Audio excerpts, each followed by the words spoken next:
Hi, welcome to another edition of the Alan Rosenberg Show. Last night, me and my wife went to see the new horror movie, Late Night with the Devil, the live television event that shocked a nation, starring David Dastmalchian. I never heard of David Dastmalchian. I'm not a superhero movie type guy, but I know he was in Oppenheimer, which I saw, and he was in The Boogeyman, I think, as well, which I saw, which I thought was okay. But anyway, he's the star of this movie last night. And this movie is the best horror movie I've seen in a long time. I don't want to give you any spoilers.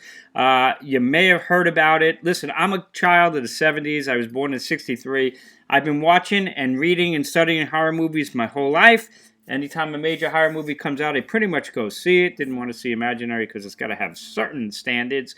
But this one looked really interesting. I went to it kind of cold, except I did see the trailer, which looked interesting.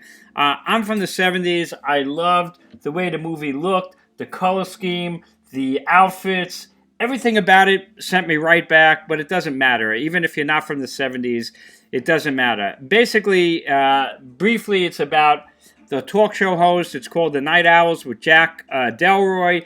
He's kind of second run to Johnny Carson. They mentioned Johnny Carson in there.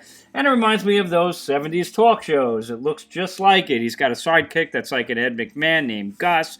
And the ratings are not so good. And they come up with the idea with the producer that they're going to do a Halloween special with a whole bunch of occult guests. And they have a guy named Christou, who's a psychic.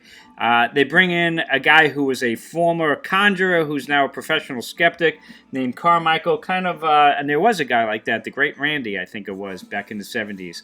So they're kind of taking some true events in a sense and bringing it back. And this guy is a skeptic. That's him over there. And he's trying to live on the show saying what a fraud everybody is. And then the third guest is a parapsychologist, author, who wrote a book about a young girl who is possessed by a demon or the devil.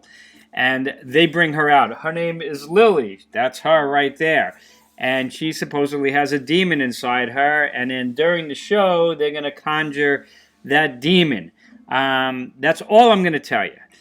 Basically, the movie is footage of the show. So when you watch the movie, you're like watching a television show. I love the production.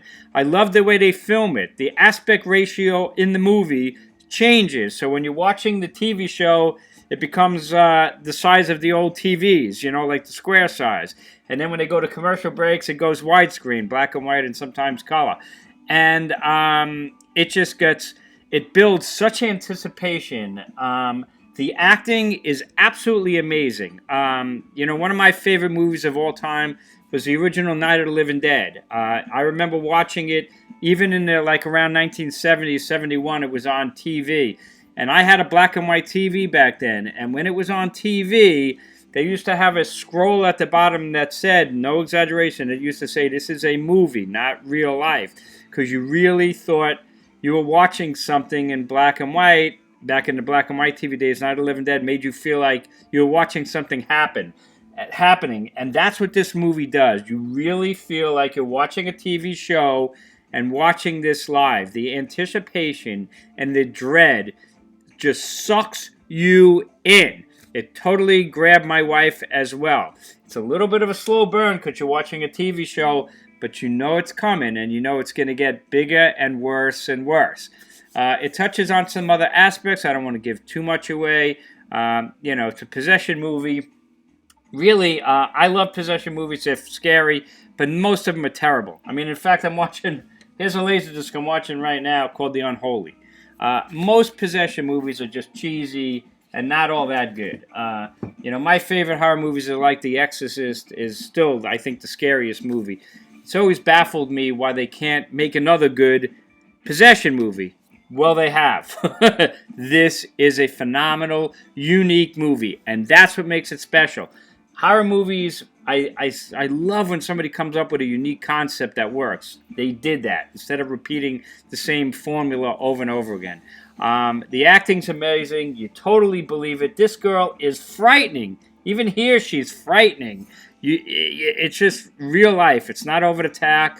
It's over the top. It's kind of underplayed, but you feel like you're watching real life. It touches on other aspects, a Faustian deal with the devil, possibly. I don't want to give too much away. death of a loved one, and impending doom. So I would highly recommend Late Night with the Devil. I'm a movie guy into movies. It was made by Shudder and a whole bunch of other producers, so it will be on TV. For me, there's nothing like seeing a movie in the movie theater. There was 8 people in the theater last night. I saw it at the Seaford Theater here on Long Island. There was 8 of us, all adults. And at the end of the movie, we stayed in the theater, I kid you not, and we all were like, what'd you think of that movie? It really affected all of us. It's a phenomenal experience. So there's my review. No spoilers. Go see Late Night with the Devil if you like horror movies, because it is unique, really special.